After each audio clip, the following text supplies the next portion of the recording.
Hello and welcome to Julie Hall Designs. My name's Julie Hall and today I'm going to show you how I create the Peeping Tom all-in-one quilt block. This quilt is a fantastic quilt for using up your scraps. It's based on an I Spy quilt, and the whimsy of it is somebody looking through a peephole. So I have my design on my screen and you can see my design there. I like to show the design as just what I'm stitching in this current step. This design is multi-sized for different machines. I am using the 230 by 300 millimeter size. First thing that I'm going to do is I have my cutaway stabilizer in my hoop, and I am going to lay, where are we? My fabric in the center of that hoop, down firmly. And the first colorway is going to hold that fabric down. So all I do is press start. And I've realized here that I'm now going to have to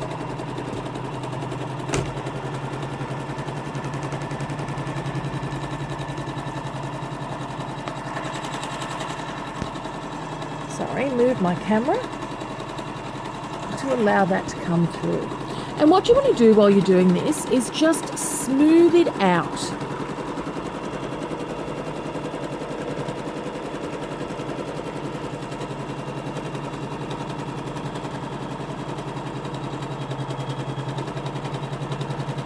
So just smooth.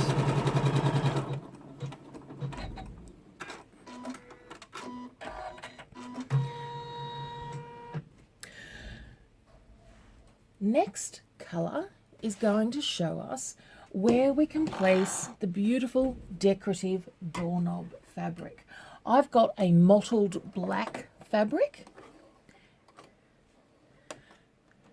that I've been using, but think of some of those gorgeous wood grain fabrics that you see around these days that would look beautiful as using as the keyhole.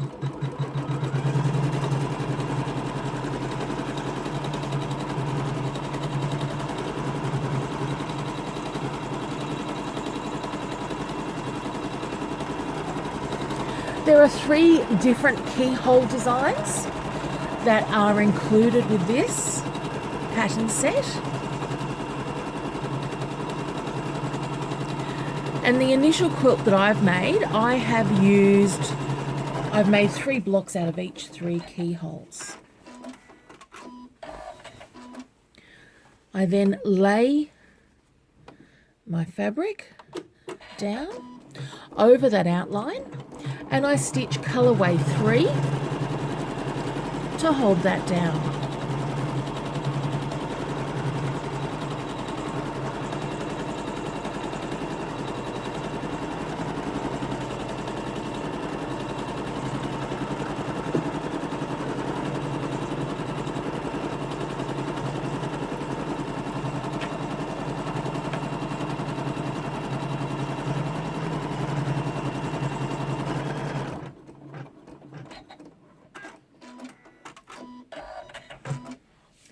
Now from here, and I'm just going to move around the camera a little bit. From here, what I'm going to do is come through and trim away my excess fabric. I love trimming away with the curved squeeze scissors, and you can see how close I am able to get with these scissors and just how beautifully they do trim away.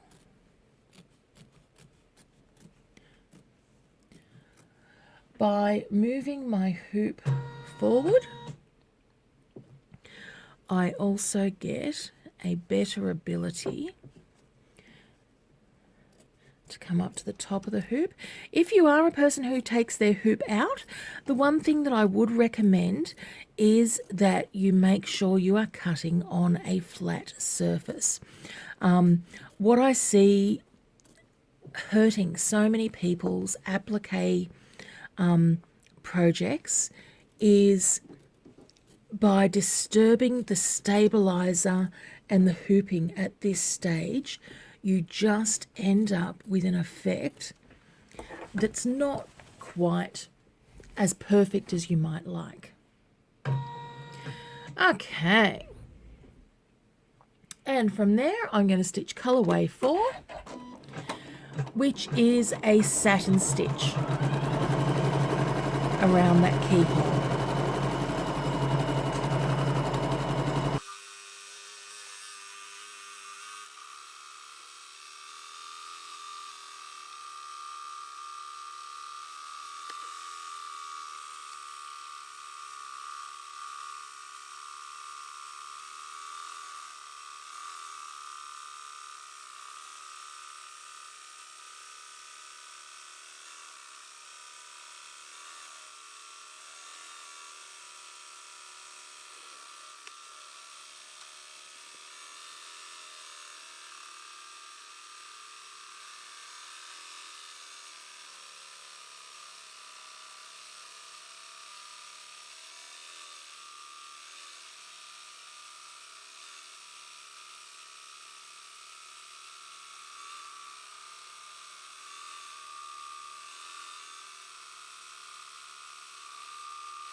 And you can see that beautiful satin stitch that we've completed around that edge now. So now we are up to stitching the keyhole.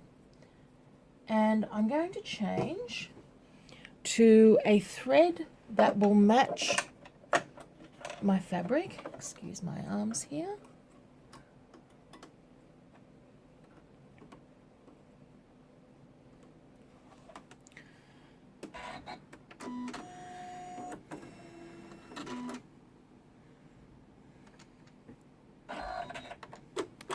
And I want to stitch out colorway 5 that's going to show us exactly where to place this fabric.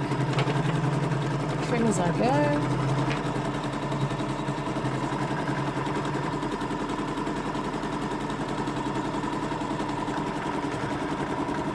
The fabric that I'm using is a very cute little fairy print.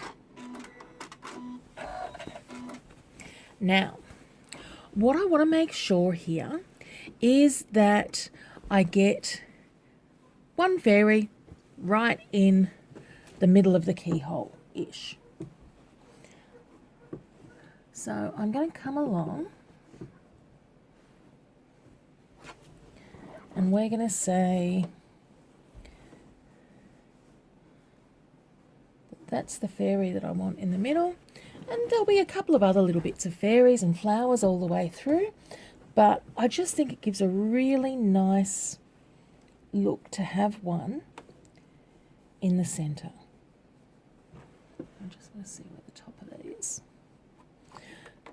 And then colorway 6 to hold that fabric down. Now, as I've done this, I have used up scraps of fabric. This is probably the largest piece that I had, and it's all come out of my mother's fabric scraps. And again, I'm just going to pull that hoop forward and then trim away the excess, making sure that I'm only trimming from the top layer, not from either of the 2 layers underneath.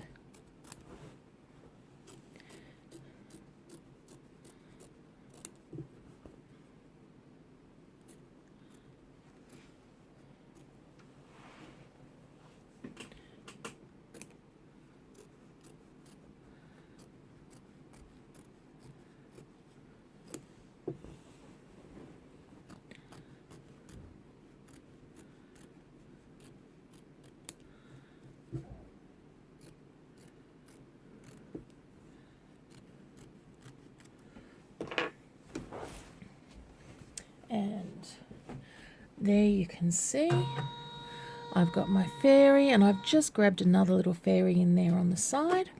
And then colorway 7 is going to satin stitch around that keyhole. So while we're stitching this part, what I'd like to do is just share some details with you. A lot of questions that I get asked on this quilt block is it possible to use tearaway?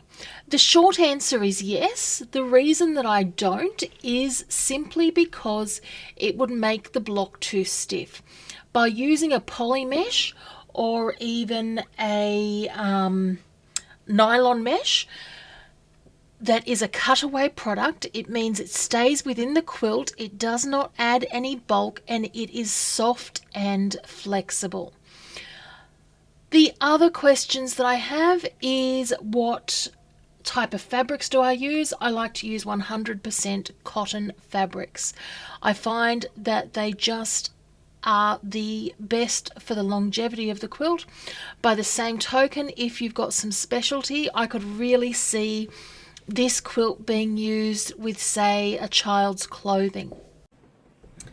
Okay, so you can see now that all of that stitching has been completed, and it's such a lovely satin stitch.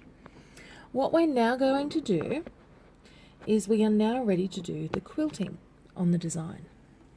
To do that, I'm going to remove the hoop from the machine, and I want to flip it over. Now this is one of those things that is always easier to do when you are not using a camera as well.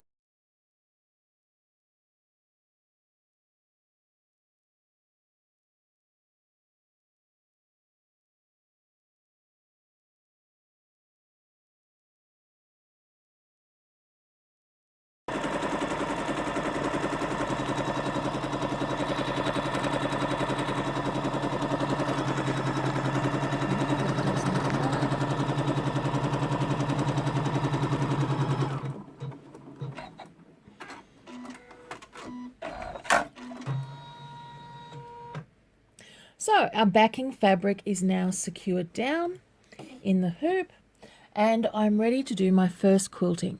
And the first quilting design is going to come through here and quilt over the black fabric. So the quilting is broken up into 2 different quilting designs, and therefore colours if you wish, making each individual section pop.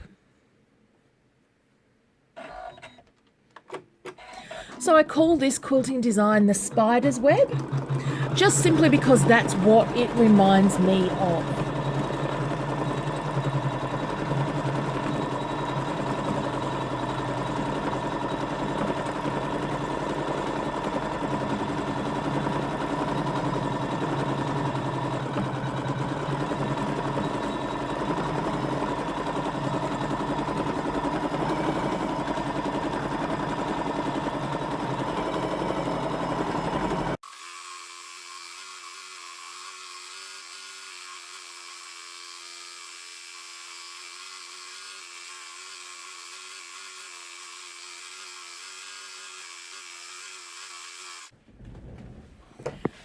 Okay, so I'm going to pull that out here so that you can see the detailing on this. You can see that beautiful quilting that has come through.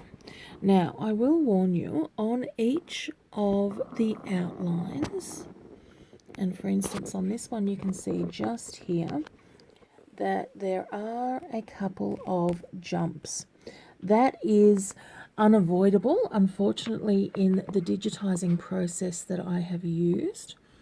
And all I do is I then just trim those away.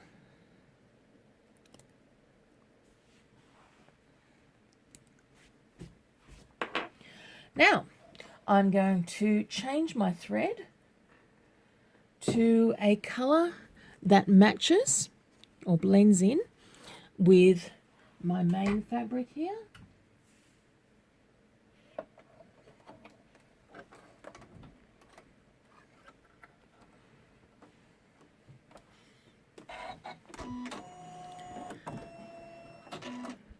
and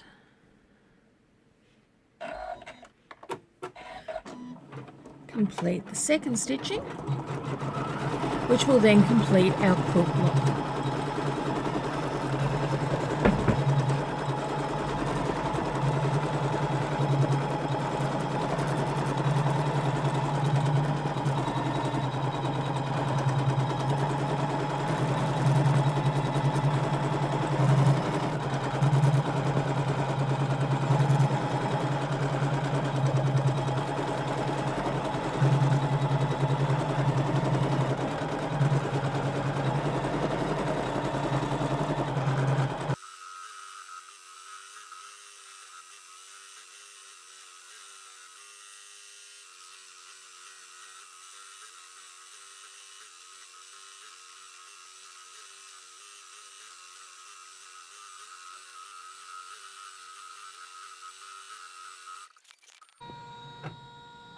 And ta-da, our quilt block is completed. Let's move over to how we trim up the block. So here we have our completed quilt block, and what I'm going to do is show you how I now trim it up. What we want to end up with is a block that looks like this. I want it trimmed really close to where that final line of stitching goes, but I want all of that outside fabric left. And what we're going to do is come through and, using your ruler, you're going to come through and run that ruler up heavy against where the fabric line is. Take your rotary cutter and trim. Now the trick is to make sure that you then do not cut through the purple fabric. And you'll do it again on the other side. And it does help if you just finger press that down. I generally don't iron at this stage because the stabilizer can tend to buckle a little and just gum up your iron a little bit.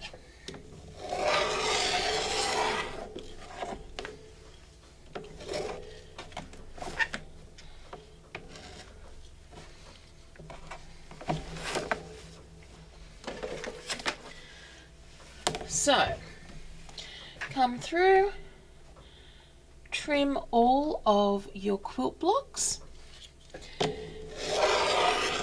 and then we're ready to start putting everything together. Let's move back to the sewing machine. So to join our blocks together, we are going to be stitching just under where that final stitching line has been created from the quilting. So what you need to do is come through and line up your fabrics. And as I do that, I like to use my quilt basting clips to hold the fabric in place.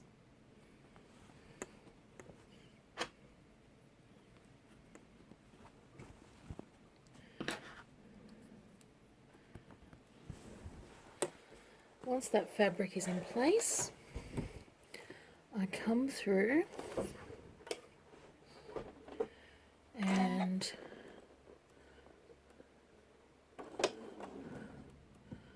I just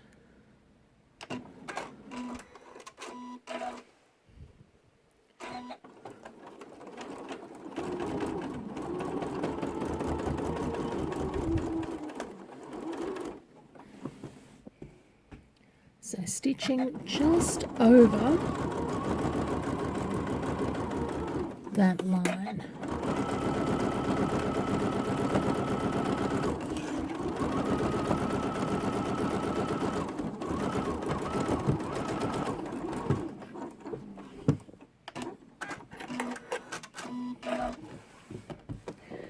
And what you can see there, so that's what I mean by just over. And then what you see here is none of that excess stitching. So what I want to do now is go through and repeat that for my 3 strips. Okay, so I have my panels now put together, and I've brought my iron over here and I've pressed the panel flat. I can now move to the back and I can press the panel apart. Now, you've got a couple of different options for putting this together. I'm going to show you my lazy gal stitching way. So once I've got that folded, I'm going to come through and using that excess fabric, I want to come and press that under.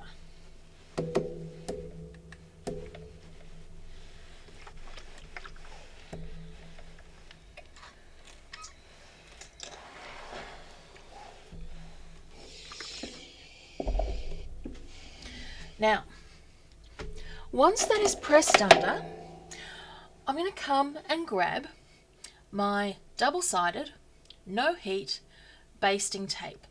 So this is the basting tape that I use to close up the lining on my In the Hoop bag projects. What I love about it is whilst it is double-sided and it doesn't require heat, when you apply heat to it, it actually makes it stick a little bit better. So once this is cooled, I come through and I'm going to run a piece of tape along the edge of that fabric.